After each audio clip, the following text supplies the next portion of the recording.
Here, when you pull them with the thump, thump, thump, thump, thump, thump, thump. I said, the only engine ever built with a heartbeat.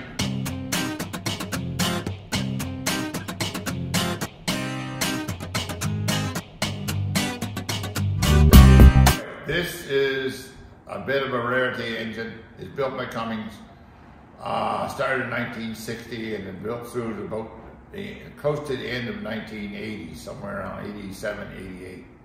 It was built as a competition to the 8V71 Detroit. And the turbocharged model produced 350 horsepower, but this is out of a Staeger Farm tractor.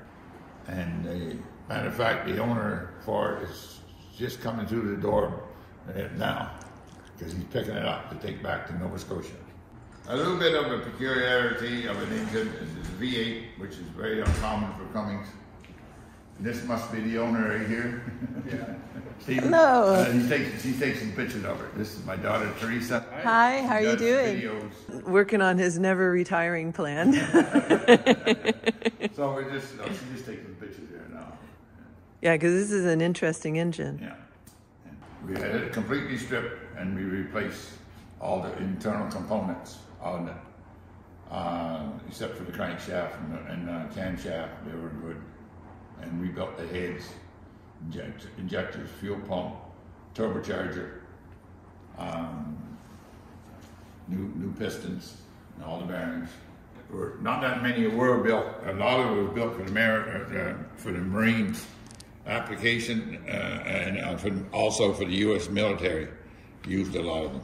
The only engine that I always call is, it sounds like it's got a heartbeat when it's under power. It has a thump to it, right?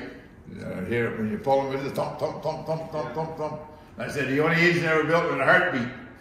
Really, the only thing that I found on this 903 engine that was really would have caused misery, would have destroyed the camshaft, was that one of the rollers, as you see, was pitted.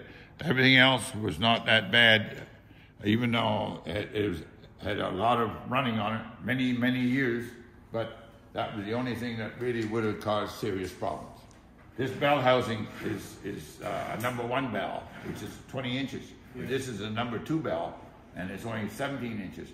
And there isn't room enough to get your socket in the bell housing to the access hole in the bottom to get the pressure plate off the flywheel. Yeah. So that's why we had to cut a groove to go in alongside from the opening in the bottom. Yeah. It doesn't hurt anything.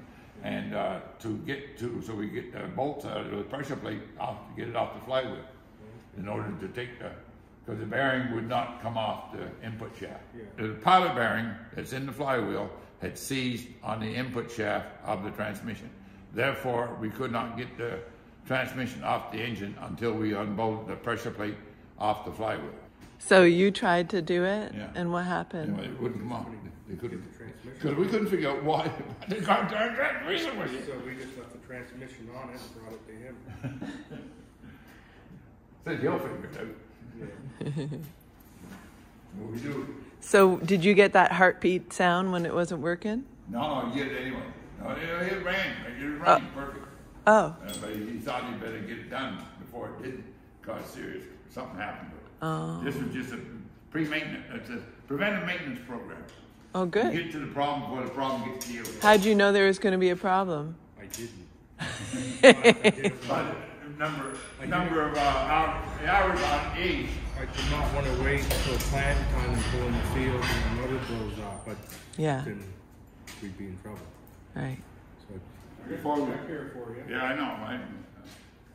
Yeah, I can use it.